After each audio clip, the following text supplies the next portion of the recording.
সাংবাদিকরা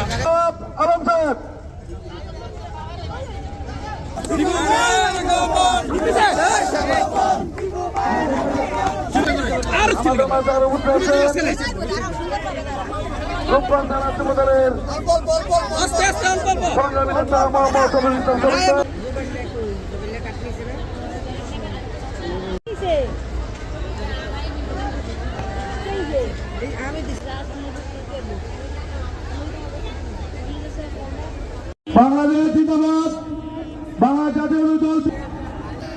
আজকের এই অনুষ্ঠানে প্রধান অতিথি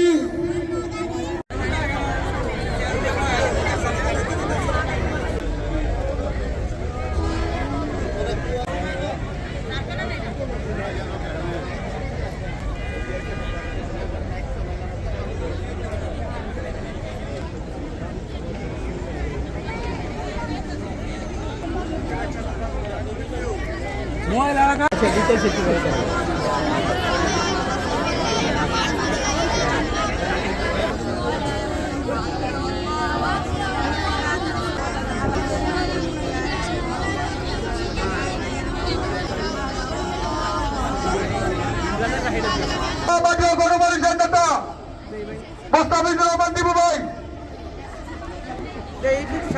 বাংলা জিন্দাবাদ, বাংলা জাতীয় দল বিএনপি জিন্দাবাদ।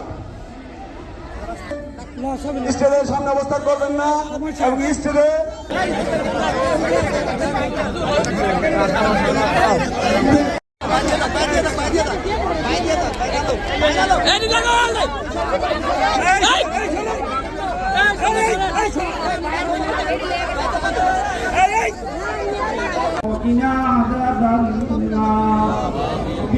খাস করে শহীদ প্রেসিডেন্ট জিয়াউর রহমান কবরকে জান্নাত দিয়ে দিন।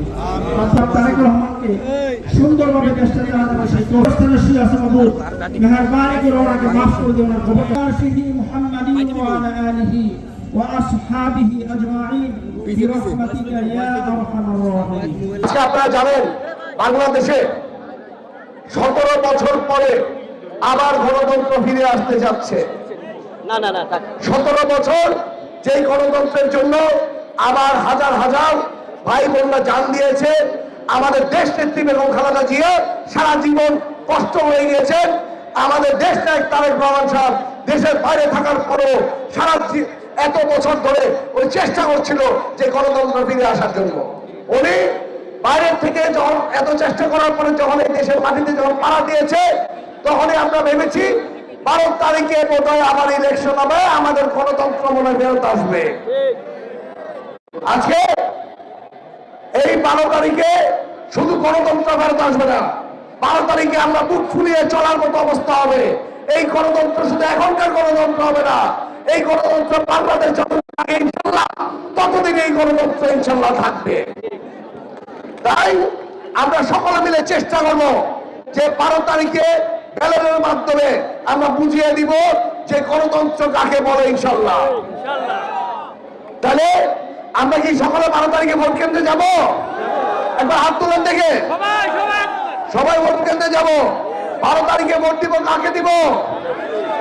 ভোট দিব এমন একটা মানুষকে, যেই মানুষ আপনার স্বপ্নের রূপবন্ধ করবে, যেই মানুষ স্বপ্নের তারাবো করবে, যেই মানুষ সন্ত্রাসী দূর করবে, যে মানুষ আপনার মাদক দূর করবে, রাস্তাঘাট উন্নয়ন করবে, আমার মা বোনদের দুঃখের মধ্যে থাকবে, যে মানুষ বাচ্চারা স্কুলে গেলে মা বোনরা চিন্তা মুক্ত থাকবে, এমন একটা স্বপ্নের মানুষকে বের করে ইনশাল্লাহ আপনারা ভোট দিবেন।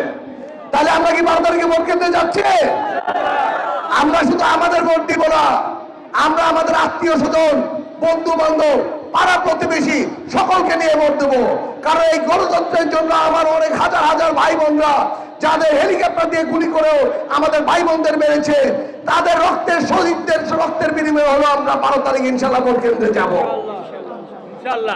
এই তারাবোর এখানে অনেক মানুষজন আছেন যারা, আপনারা যদি দেখেন আজ থেকে তারাবোতে এই ক্যাটাগরির একটা পৌরসভা, উন্নয়নের কোনো ছাপ নাই। ঠিক আজকে গ্যাসের সমস্যা আমার মা বোনদের, আজকে এগুলি যতগুলি আছে আমরা চেষ্টা করবো সকলে মিলে তারা পক্ষে এই ক্যাটাগরি শুধু নামে লাগবে না, কাজেও ইনশাল্লাহ এই ক্যাটাগরির একটা পৌরসভা ইনশাল্লাহ আমরা বানিয়ে ছাড়বো।